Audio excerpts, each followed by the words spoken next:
hop, c'est parti. Ouais, tu trouves pas que l'herbe est plus verte ailleurs? Ouais, c'est vrai, il me semble, oui. Ouais, elle est vraiment beaucoup plus verte. Ouais, c'est Poupinel nous avait prévenu. Hein. Ouais, Faut ouais. pas aller à. Pourquoi vous allez pas à tel vide-grenier? Ouais, allez-y plutôt. Alors moi j'étais là, non, faut aller là-bas, statistiquement, gna, voilà. Voilà. Et voilà, elle nous a jeté un mauvais sort, je pense. Ouais, Je pense que c'est ça. Donc bonjour à tous. Et puis tu peux jeter tes statistiques. Oui, c'est ça.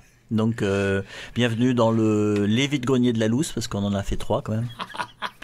Alors bon, C'est pas la quantité qui fait la qualité. Hein. non, pas du tout, non. Surtout pas cette fois. On a trouvé des petites choses, mais par rapport à l'effort qu'on a produit, c'est rien du tout. Hein. C'est minable. Ouais. Bon, bah, c'est comme ça, hein, on peut pas gagner tous ciao, les jours. au revoir. Bon, ben, au revoir. Bon, ben, bonne semaine. Hein. Ouais. Non, le générique est pas terminé. Elle n'est pas terminée. Ah, bien, il n'est pas terminé. Hop, Bon, t'as trouvé quand même un petit quelque chose là. 0. Voilà. Bon anniversaire. Donc voilà. J'ai trouvé une petite chose. Ça, ceci, c'est dans un coin à champignons. Bizarrement, je sais pas ce qui se passe là. Pendant très longtemps, c'était vraiment naze. Et en fait, il y a des petites choses qui sortent. Donc Blade Runner, bon, vous connaissez tous.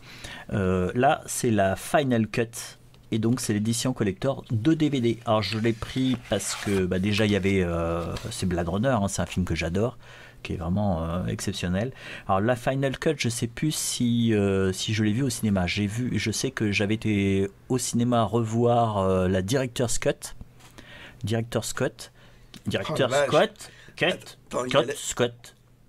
Faut pas confondre la Director's Cut et la Final Cut. Ouais, c'est ça.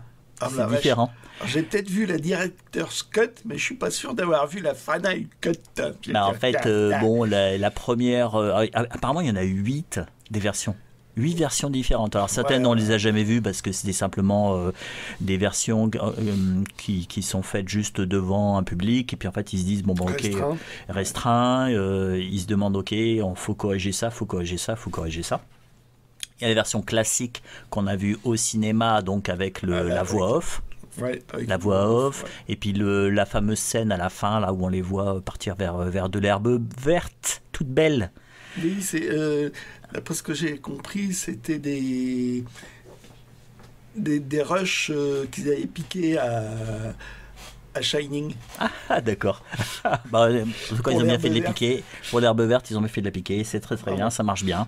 Et en fait, quelques années plus tard, il y a eu la Director's Cut, où en fait, il n'y a plus de voix off. Il y a la petite scène avec la licorne en origami. Il y a plus de... Ça se termine c'est quand l'ascenseur se ferme. Voilà. Et puis voilà. Et en 2007, ils ont sorti la Final Cut, donc c'est la dernière version qui a été supervisée par Ridley Scott. Apparemment, il disait que c'était sa préférée. Et ce qui est intéressant dedans, c'est que on voit bien, il y a un deuxième disque qui s'appelle le Making of de Blade Runner. Et donc, c'est assez généreux parce que je crois qu'il fait 1 heure DVD 2, 212 minutes quoi. Il est plus long que le film. Donc en fait, il y a un documentaire. Et sur la genèse, alors je vais vous le lire parce que vous savez pas lire.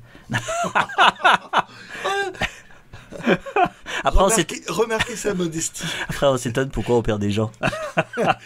Non, en fait, tout simplement parce que c'est écrit tout petit et que voilà. Et que t'as des lunettes. Voilà. Et donc alors, documentaire exclusif incluant des scènes. Puis on a tellement trouvé de choses qu'il faut que ça soit long quand même. Incluant des scènes inédites ou alternatives ou de toutes nouvelles interviews des protagonistes, un reportage immanquable sur la genèse tumultueuse du film et son héritage controversé. Voilà. Ouais, il y a des versions, je sais plus où il y a 5 ou 6 DVD. Enfin, il y a des trucs. Alors celle-là, je l'ai loupé. Je l'ai loupé à sa sortie. Maintenant, ça vaut un bras et un œil. Et en fait, il y a toutes les versions. Il y a plein de suppléments et c'est introuvable maintenant. Et là, vous voyez, voilà le prix. Moi, je donne le prix. Donc voilà, j'allais pas me priver. Alors deuxième trouvaille, toujours dans ce coin à champignons. Alors là, j'en avais entendu parler souvent les gens mentionnent ça. Oh génial! Ah, tu connais? Oui. Et donc les gens en parlaient. J'en avais entendu parler en fait sur les sites de livres dont vous êtes le prochain sera pour moi. Voilà. Alors le prochain sera pour lui. Qu'est-ce que c'est? Alors déjà, moi j'ai nettoyé le rhodoïde parce que c'était un peu bizarre. Au début, je me disais, bon, bah, c'est pour vous dire, il y a un rhodoïde.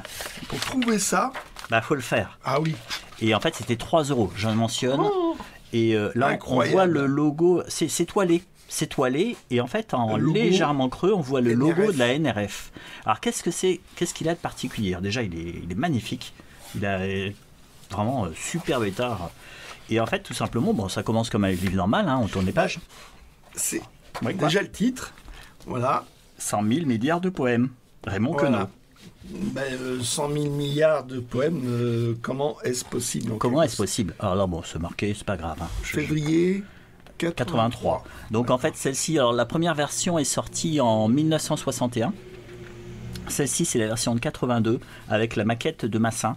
Donc c'est pour ça que c'est toilé comme ça, post-façon Gallimard. Bon, jusqu'ici tout va bien.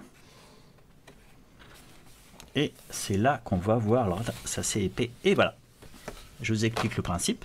Là, vous avez le premier des poèmes et vous voyez que les feuilles là, Elles sont découpées. elles sont découpées.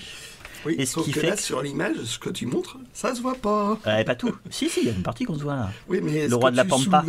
Ah oui, ce que je C'était soulevais. hors champ. Voilà, c'est qu'en fait, vous pouvez soulever une petite partie, par exemple, et ça fait encore un poème, parce que la rime, elle est là, est prise, remise.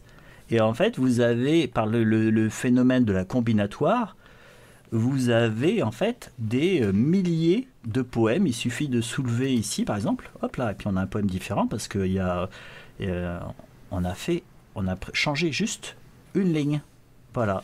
Et donc, je vous Et montre dans ça la dessus. ligne muette, il peut y Alors, la avoir quelque ligne chose. muette, non, elle elle reste muette. Elle reste muette. Elle reste d'accord. muette. Et tu en avais déjà entendu parler alors de ce livre. Ah et oui. vous voyez, ça se Ouais. présente comme ça, là. Alors, c'est hyper fragile. Et là, celui-ci, il est nickel. Et donc, je crois qu'à la fin, ils je ont regarde, c'est calculé... comme tu sais, où tu changes la tête, le corps, Oui, les c'est ça. pieds. Pour les gamins, gamins. pour les gamins, et en Sauf fait, que il y là, a 3 c'est- trucs. On peut changer les vêtements du milieu, on peut changer la tête, on peut changer les chaussures ou les pantalons et tout ça. Alors, je crois que voilà, ils ont... là, ils expliquent un petit peu le principe. Là, on a maquette de Massin, donc achevé. Donc, c'est la version de 1982. Et il est magnifique. Voilà, c'est le principe de 100 000 milliards de poèmes. C'est qu'en fait, c'est... Alors, je pense que Queneau, il faisait partie des Oulipo. Je sais plus ce que c'est. Ouais, ça serait bien le principe. Hein, je sais que c'était les têtes. Moi, Voilà. Queneau avec le bus, là, le truc avec le bus. Avec le bus? Ah, je me souviens plus. Donc, voilà le principe. Où c'est un tout petit texte. Oui. Il y a des personnes qui attendent le bus. Mhm. Il y en a une. Enfin, il y a un mini dialogue. Il y a une histoire sur le chapeau. Ah ouais? Une histoire de chapeau. Il y a une ficelle dessus, machin. Enfin, c'est une toute petite histoire, mais c'est décliné de manière mathématique, de manière polar, de manière. Ah, et à chaque fois, il change Voilà. le texte pour l'adapter. Et ouais. c'est génial. Mm. Il s'amuse. Il C'est s'amuse ça. toujours avec le texte. Mm. Mais c'est ça qui est chouette, c'est que Queneau, il se prend pas au sérieux et il joue avec la langue, il joue avec l'imagination des gens. Et là, ouais, c'est incroyable, quoi. Ce petit bouquin là, c'est rigolo, quoi. Voilà, donc ça c'était vraiment la trouvaille. Ah ouais, Et, c'est une très belle trouvaille, ça. Ah ouais, et 3 €, si vous trouvez la même chose pour un prix raisonnable, ne vous privez pas surtout. Hop là. Ah ouais, non, ça c'est un... Ah ouais, non, celle-là, elle est vraiment belle. Ouais, quand je l'ai vu, j'ai bondi. Hein. Ah, Y tu a pas de m'étonnes. souci. Alors, maintenant on va arriver à la chose qui fâche, les vides-greniers. Ouais.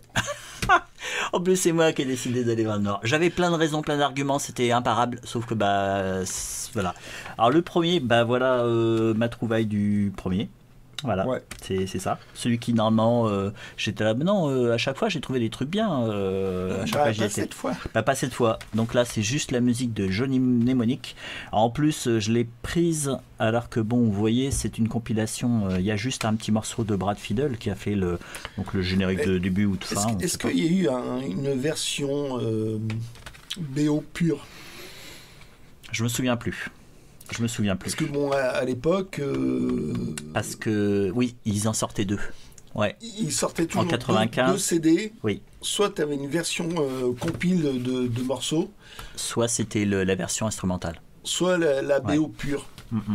Et là, je me souviens plus. Alors, j'avais vu le film, j'avais trouvé ça génial. Bon, peut-être que je le retrouverai moins bien. Ça a mal vieilli quand même. Alors, donc, c'est Johnny Mnemonic avec Keanu Reeves. Donc, je pense qu'on a encore... Matrix. Voilà, on a encore tué son chien, donc il est en colère. Non, t'as jamais vu ça. Tu connais pas? Non. C'est le film, la série où il est un ancien tueur qui s'est mis à la retraite, et puis t'as des petits voyous qui volent sa voiture et tuent son chien. Et donc il massacre tout le monde. C'est du cyberpunk. Ouais. Série B. Ouais, cyberpunk série B. Mais à l'époque, il y avait tellement peu de films cyberpunk que quand c'est sorti, on se dit waouh. Parce que c'est vrai que bon, il y avait juste Blade Runner. Oh, c'était déjà pré-série B quand même. Et même d'après ce que j'ai lu, ils allaient quand même à la série B. Mais bon, ça se sentait quand même. Ah, ouais. Mais c'est tiré d'une nouvelle de William Gibson, celui qui a fait Neuromancien. Yes. Et la nouvelle est chouette. Bah, le film, j'avais bien aimé. J'avais trouvé ça très sympa. Voilà. Donc, on va...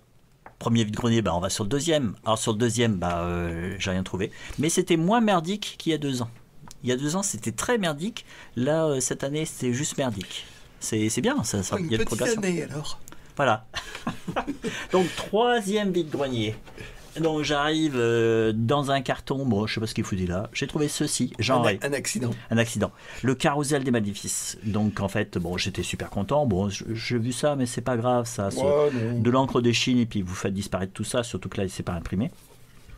Et puis je me dis, c'est nickel, moi je le vois, je dis non, ça me dit rien du tout quoi. Puis je reviens chez moi, je mange le carrousel des maléfices, le carrousel des maléfices. Bon, il y a eu pas mal de rééditions de ce truc-là. Voilà, et à un moment donné, je me suis dit, oui. Et j'ai tiqué, je me dis, ah ouais, j'en ai. Et en fait, donc j'ai été voir dans mes rayonnages et j'avais déjà. Ah oui, mais c'est dans cette version-là. Voilà, je l'ai déjà en Néo. C'est le même texte, mais en édition C'est le même Néo. texte, mais en édition Néo. Donc Néo, nouvelles éditions Oswald. Si vous ne connaissez pas la collection, c'est une collection, il y en a un petit peu plus de 200. Et c'est que du bon. C'est que du bon. Soit ce sont des rééditions, donc souvent marabout, soit ce sont des rééditions de textes anciens, et en fait là c'est plus intéressant, soit il y a des inédits, et là c'est très très intéressant. Mais en gros, vous avez toujours les maquettes. C'est super bien, voilà. Donc là, je vais le déchirer, ça sert à rien. Non. Voilà, tiens, cadeau. Donc je garde mon Néo. Merci maître. je fais le beau. Voilà, donc t'as gagné un genre. Voilà. Et donc j'ai perdu ma dignité. En fait, bon, il y avait. Parce que t'en avais eu. Non, j'ai même pas dit ça. Toi, même pas. Je rebondis même pas au vol. C'est vrai. T'es fatigué. Ouais, c'est ça. C'est la fatigue. Donc, c'était sympa ce dernier vide-grenier parce que déjà il faisait super beau, il y avait du soleil. Donc ça faisait un peu passer la pilule du fait qu'il n'y ait pas grand chose. Et à l'extérieur, il y avait un stand. Alors ça, c'était totalement improbable. Un petit vide-grenier dans un tout petit bourg. Chez les Pecnos, dis-le tout de suite. Dans les bourgs, dans le petit bourg. Et en fait, ils avaient sur un stand, il y avait que des livres lus en CD. Alors je sais pas. Je l'ai vu celui-là. Ouais. T'as vu? Et en fait, il y avait le Stabat Mater avec Andreas Scholl. Donc Andreas Scholl en contre-ténor. Et c'est à mon goût. Enfin, ça correspond à mon goût. Moi, je trouve que c'est un très très bon contre-ténor. C'est très agréable. Quand il chante, en fait, ça fait pas forcer. Alors que des fois, ça fait un petit peu forcé. Et puis bon, même si... C'est une voix très aiguë, ça. Ah oui, c'est dans les aigus, ça. C'est contre-ténor... c'est vraiment très très aigu, il n'y a pas plus aigu de toute façon. Et donc je l'ai pris. Le Stabat Mater, bon, c'est pas super joyeux, si vous relirez la Bible, il meurt à la fin. C'est ce que tu allais dire. Tu me piques mes répliques, c'est dégueulasse.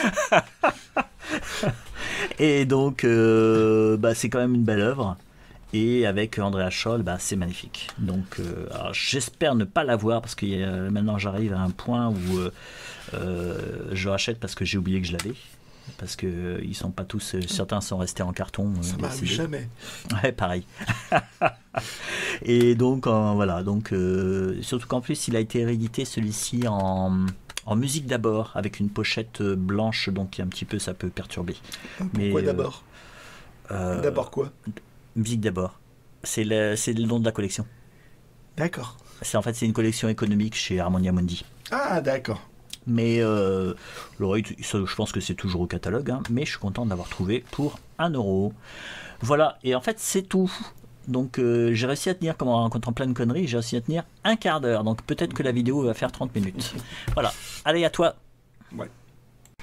Allez, dans une note positive, et pour dire que Hetzel Joe est quand même un être humain.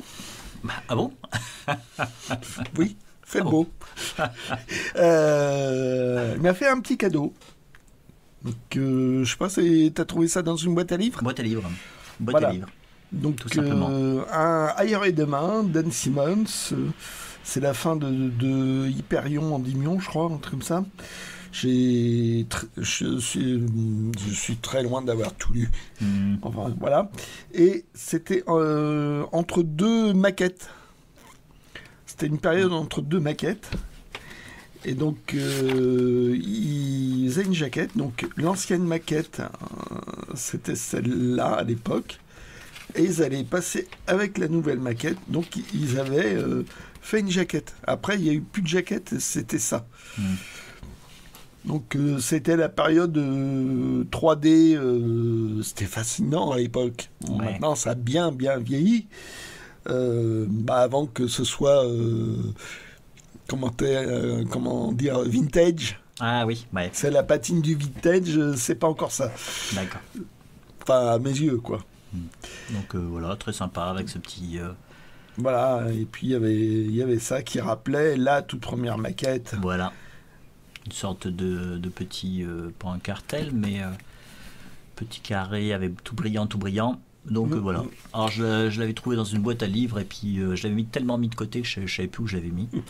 Et je l'ai retrouvé en faisant du tri chez moi cette semaine. C'est carton magique. Oui, c'est ça. Hop. Alors, est-ce que c'était c'est dans l'ordre? Non. Ah ouf, j'ai eu peur. Non. Donc, BO de Rocky. Alors, Rocky, j'ai vu le premier. Ouais, j'ai trouvé ça correct. Je suis pas dans le trip du tout. Quand tu veux, que tu peux. Mais bon, tomber sur la BO, comme on dit régulièrement, les BO, on les voit rarement. Donc quand on tombe, on prend. Ouais. Voilà, édition 30e anniversaire. Alors, la personne à qui j'ai acheté a quand même massacré le livret parce que là... Ah, il l'a boxé. Il manque une feuille, non? Oui, ça a été là, déchiré. Puis je crois qu'il manque aussi une feuille à cet endroit-là. Ah oui, c'est un petit peu particulier quand même. Ouais, voilà. Le CD, ça a l'air d'aller. Il faut appuyer sur la pâquerette. Bon, un peu, ça va. Un peu sale, mais ça bon, passer. Voilà.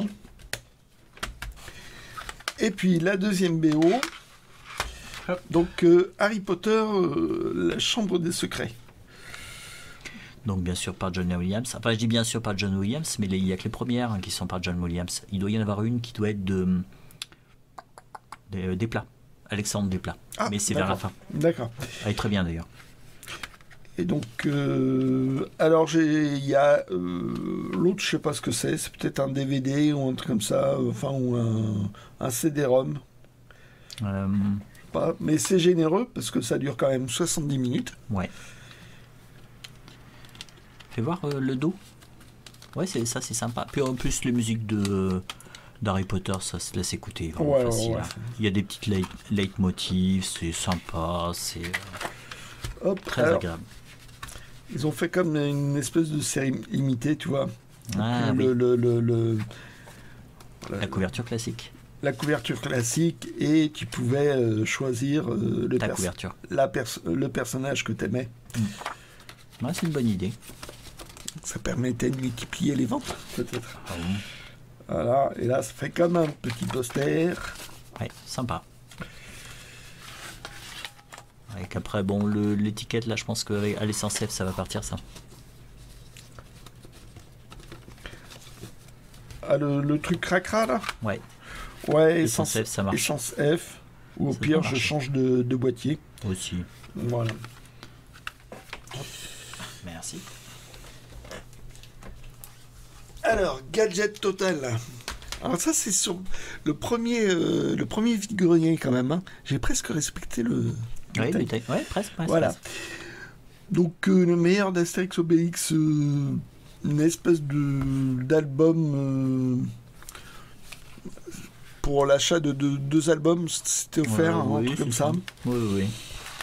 Donc en fait, comme il y a dû y avoir beaucoup de stock, on en trouve de temps en temps, par-ci, par-là. Et puis les gens trouvent pas ça intéressant, je pense aussi. Ouais, voilà. Donc c'est vraiment juste pour moi, les c'est vraiment complétistes. gadget. Ouais. Voilà. Il y a plusieurs fois la page là.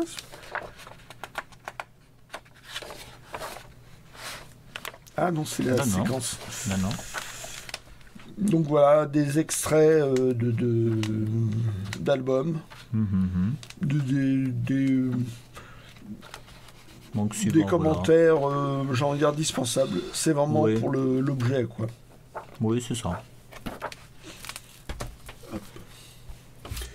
Donc ça, c'était le premier. Oui. Donc le deuxième, t'as acheté quelque chose sur le deuxième? Je crois que il était tout petit. Hein. Ouais, il était petit. J'ai pris ça. Ah oui, je te donnais. Tu me l'as mis dans les mains, effectivement. Ouais. C'était 1 €. Voilà. X-Men Légion. Donc je connais le personnage. C'était dans les nouveaux... c'était la 2e équipe ou un truc comme ça. Et là, c'est un pari. Est-ce que ça va me plaire, pas me plaire? Est-ce que le scénario tient la route? Tient la route? Je sais pas du tout. C'est ça le problème avec les comics, c'est qu'il y en a tellement qui sortent. C'est qu'est-ce qui vaut le coup d'être lu et pas lu, enfin, l'indispensable. Oui, c'est le problème en fait. Et là, c'est franchement un pari, et puis c'est la seule trouvaille sur ce vide-grenier. Oui. Ça me rappelle en fait le vide-grenier qu'on avait fait là, à la Grande Ville, où tu avais des cartons entiers remplis de comics. Ouais, mais là c'était autre chose. Ouais, c'est la Grande Ville. Le problème c'était comment choisir. Oui, il y en avait trop. Vous imaginez un camion genre 20 mètres cubes et puis 2 petits jeunes qui sortent des caisses et des caisses, et il y en a, vous en avez sur... que des comics quasiment. Sur 20 mètres carrés, ils ont étalé plein de cartons et en fait c'est rempli que de comics. Et là vous savez, vous tournez, vous savez pas quoi prendre. Ouais. Voilà, c'est ça. Et là il y en avait un. C'est la différence. Voilà. Et le deuxième était pas terrible même. Bon, il était naze aussi. Il faisait beau. Enfin, il était plus naze, mais il était à l'extérieur. Oui, il faisait beau. Et le troisième, c'était encore pire. Ouais, mais il faisait beau, heureusement encore. Voilà, c'était... Voilà. Donc mon seul achat, c'est celui-là. Donc là, c'est un numéro 0 pour les 50 ans. Alors, ce qui est fou, c'est que je crois qu'il est à peine sorti.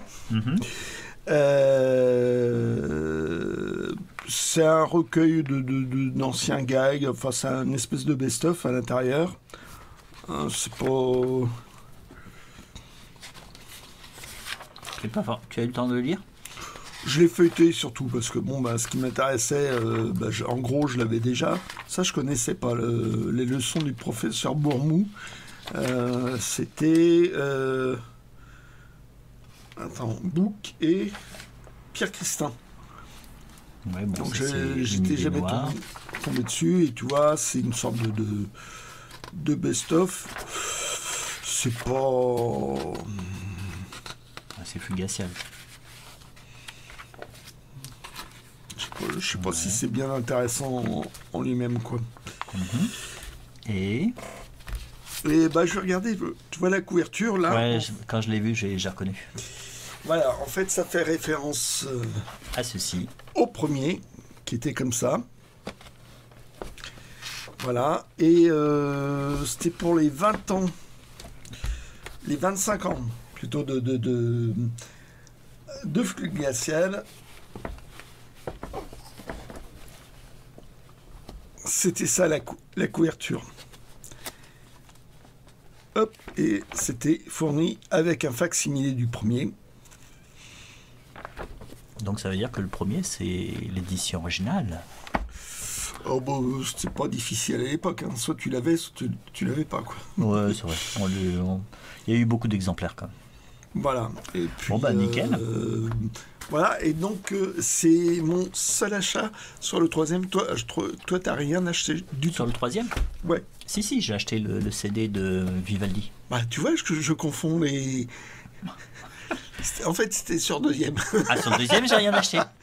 Donc voilà. Sur le deuxième, j'ai rien acheté. Moi, c'est juste ça que j'avais trouvé. Bon, voilà. Donc, Donc, vous voyez, c'est pas. Bon. C'était Alors, de la vas-y. loose. Ouais. Ah oui, totalement.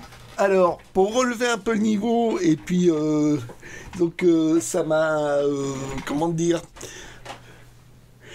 là, le peu d'achats que j'ai fait, ça relative un peu le craquage que j'ai fait sur Internet. Alors, Ben voilà. là, je vais pas dire le prix, j'assume pas. Moi, je peux le dire. Hein. Non. Vous envoyez en MP, je vous le dirai. Voilà. Le Sloan. Alors, c'est un intérêt, j'ai envie de dire, historique. Ah, ok. Voilà, donc bah, c'est la première BD de Phil Druyet qui avait tout juste 20 ans. C'est un péché de jeunesse. Ah, ok. Voilà, Chez Losfeld. chez Lofseld.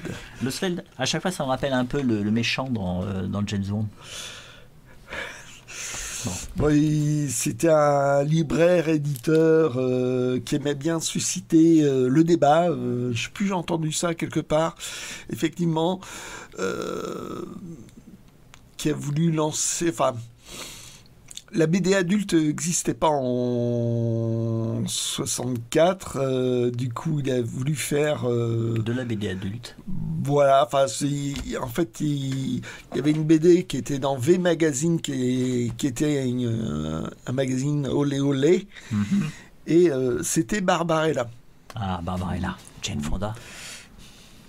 Mais c'est pas avec Jane Forrest. Fonda. Ah, oui, mais c'est Jane Fonda pour moi, Barbarella. Ouais, bon. Et Wow. donc, et c'était des bouquins voilà, vraiment de luxe. Alors, je sais plus, j'avais lu dans un article, un vieil article, que c'était largement 7 fois plus cher qu'un album, qu'une BD. Donc ça piquait quand même. Voilà, ça piquait très fort. Et le choix des artistes, c'était... Bon, c'est pas grave puisqu'il les payait pas. Oui, comme je disais, pour avoir les droits d'auteur. Enfin, le mec savait pas tenir une caisse, d'après ce que j'avais compris. Enfin, c'était bizarre. Il y a un très bon mauvais genre, l'émission Mauvais genre sur France Culture qui en parle. On peut encore le voir? Oui. Il est en streaming quelque part? Moi, ouais. Allez, vas-y, ouvre. Montre le péché de Voilà. jeunesse. Ça, je pense que c'était vraiment le prix de l'époque. 44 francs 60, mais 44 francs 60? En quelle année? en 66. Ah oui, ça devait piquer quand même. Ça piquait très fort. Ah oui, quand même. Donc vraiment du papier... voilà, c'était... Et donc... Il est super épais. ouais. Tiens, Catherine Elmour, c'est rigolo ça. Oui, c'est à Catherine Elmour. Ouais.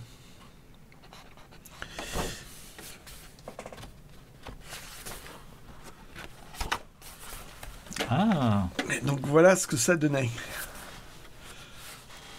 C'était pas le Druyet qu'on connaissait encore. c'était le Drouillet qui était en gestation, on va dire. Voilà. Il avait fait quelques illustrations pour Galaxy. Bon, pour une illustration dans Galaxy, ça pouvait passer. En termes de BD, il y avait du boulot quand même encore. Ouais, mais c'est vrai qu'effectivement, il faut le voir pour le côté historique. Voilà. Les premières œuvres de Drouillet. Et là, l'histoire est contée d'une manière extrêmement naïve.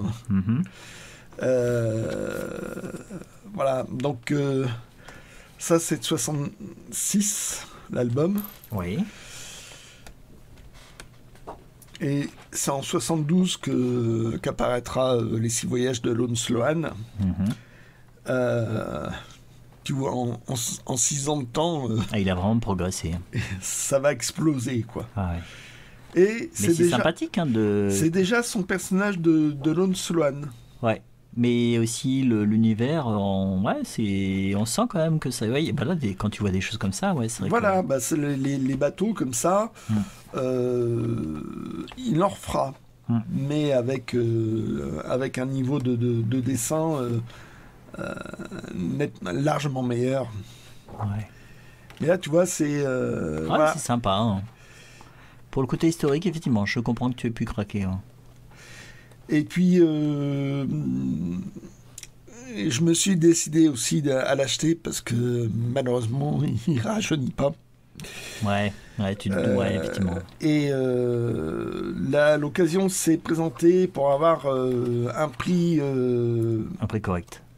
Ouais, parce qu'on ne le trouve pas à 3 francs 6 sous. Bah, c'est triste, mais en fait, dès qu'il va partir, va y avoir de la spéculation dans tous les sens. Ouais. Ça va être compliqué. Et ça sera impossible de l'avoir après, je pense.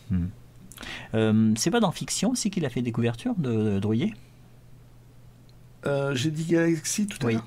Oui. Ah, c'est Fiction, hein, je pense. C'est plus Fiction, mais je pense qu'après, il a fait Galaxy, et puis bon...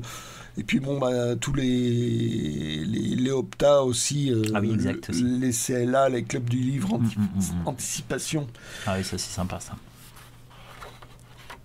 Et puis bon, évidemment, comme c'est Love Cell, il y a un petit côté l'érotisme, c'était presque un passage obligé. Là, c'est pas mal ça marche, c'est bien fait. Dans l'idée. Ah ouais. Donc, au départ, il était plutôt... il faisait un peu de photographie, il a été dans un milieu... C'était un tout petit milieu, quoi. Love Cell, c'était le dernier terrain vague, je crois, la librairie. Tu avais une librairie spécialisée... terrain vague, j'ai vu. Ouais. Science-fiction. Je me demande si Mézières et Christin ont vu ça pour Valérian. C'était un tout petit milieu qui se connaissaient tous. Et j'ai envie de dire, Drouillet, en quelque sorte, tenait comme un salon littéraire chez lui. Ah ouais. Où il y avait plein de monde. Quoi. Qui passait. Ouais. En tout cas, il est nickel. Hein. C'est un bel exemplaire. Ah oui, il a un côté état neuf. Quoi. Parce que c'est une jaquette. Ouais, les jaquettes, c'est toujours ça. Si ça n'a pas été couvert, ça prend cher. Ça, c'est le proverbe du jour, ça. c'est des super, c'est une super qualité de. Oui, même le papier, hein, il est très épais. C'est cartonné pour la jaquette. Donc il a vraiment pas souffert, puis il n'a pas dû être lu souvent. Et j'avoue que moi aussi, c'est la première fois que je le lisais, parce que j'avais une réédition. Les humanoïdes associés avaient fait une réédition. Ah, tu viens de tourner la tête vers la droite, donc c'est dans une étagère qui est à droite. Ouais, hop. Édition que voici. J'avais acheté ça, mais il y a de ça des années. Ah oui, cette couverture-là, je la connais. Voilà. Et en fait, tu retrouves la couverture d'origine au dos. D'accord. Voilà.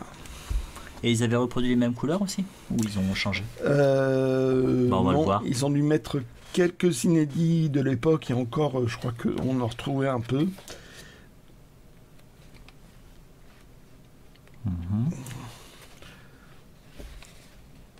J'aime bien la posture, c'est très James Bond. Hein. Ah bah c'est... 66, tu dis? Bah ouais, James Bond, je crois que le premier, c'est contre Dr. No, ça a dû sortir début des années 60. Sauf que ça devait être un espèce de pistolet laser de 66, un jouet. Ouais. Et là, tu vois, il n'y a pas l'espèce y a pas les couleurs, ouais, le changement de côté coloris à chaque bicolore. Donc c'est sympa d'avoir les deux. Et cette version-là, j'avoue qu'à l'époque, j'ai pas eu le courage de la lire. Mais c'était Druillet. C'était quand même fascinant. Du coup, bah, ça m'a déclenché. J'ai commencé à lire des Druillet. Mhm.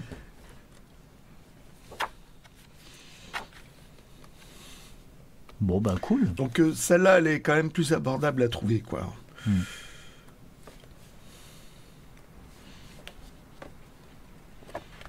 Et donc ça, c'est des trucs inédits. Petite histoire, je crois, celle-là. Qui ont été rajoutés. Oui. Donc voilà, c'est impeccable. On vous a montré les deux. Vous pourrez choisir celle que vous voulez. Tiens, on dirait Salvador Dali, ça. Ah oui, de l'argent, oui. Ouais, sur la gauche, là. Bah, partout, c'est le personnage. Hein. Et tu sens qu'il devait avoir que 2 photos ou un truc comme ça. Ah, là, c'est bleu. Oui, je sais pas pourquoi. Ah, moi que c'était sorti dans Minuit Fantastique, qui était une revue une des premières revues sur le truc. Sur. Attends, encore pause. Hop, alors. Voilà, encore. Minuit. Donc, à chaque fois, ça coupe. C'est Oui, incroyable, ça. oui. Donc Minuit Fantastique, j'ai envie de dire, c'était avant Mad Movies, avant tous les trucs sur le cinéma et la science-fiction et le fantastique. Donc ça, c'est décembre 66, janvier 67. T'en as pris cher en bas. Oh, et puis derrière aussi. Ah ouais aussi. Mais bon, j'ai pu avoir un numéro parce qu'apparemment, c'est pas facile du tout à avoir. C'est collectionné. Il y en a certains qui vaillent la peau du cul. Et même il n'y a pas si longtemps que ça, ils avaient fait une réédition. Ça a été totalement épuisé. Ah, j'aime bien la publicité pour Optal. Ouais. Le petit CLA, là. Sympa. Bah, de l'époque, hein. Ouais. Ça coûtait la peau du cul. Aussi. Et il y avait de la bande dessinée dedans. À la fin.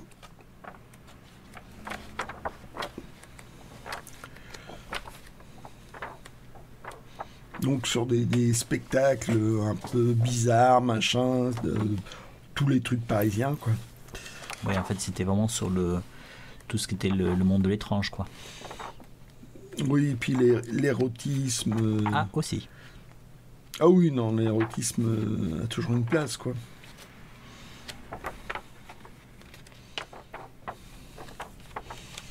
Et donc à la fin... À la fin... Ah, bande dessinée.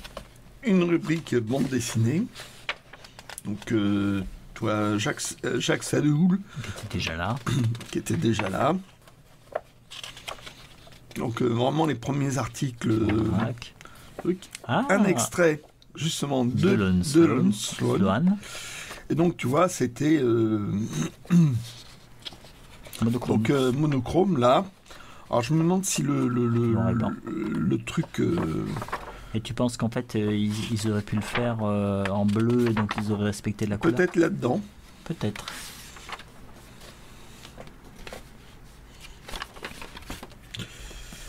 Ok.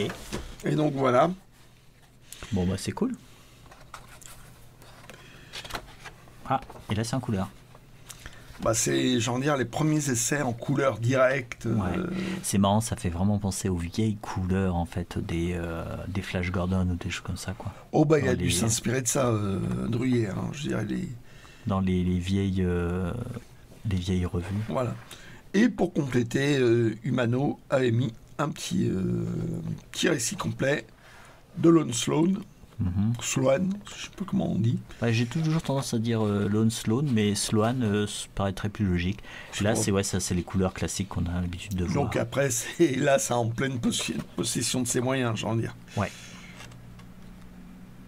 Bon, bah c'est cool. Merci pour la présentation. Donc voilà, mais bon, bah là, c'est le truc historique. Les premiers pas de Drouillet. Voilà. Ok. Bon, bah super. Bon, 3 vides-greniers plutôt minables. C'était minable. Et on a réussi à faire une vidéo. J'espère que ça de vous plaira. 40 minutes. Ouais. Et puis pour tenir une semaine, puisque bah voilà, on va vous souhaiter une bonne semaine. Et puis la semaine prochaine, c'est pas prometteur. Ah, on verra bien. Si, peut-être. Peut-être. Bon. Bon, allez. Allez, ciao. Ciao. Si vous avez aimé cette vidéo, merci de mettre un pouce bleu, de laisser un commentaire, de la partager et de vous abonner. Comme ça, l'algorithme de YouTube ne va pas nous enterrer.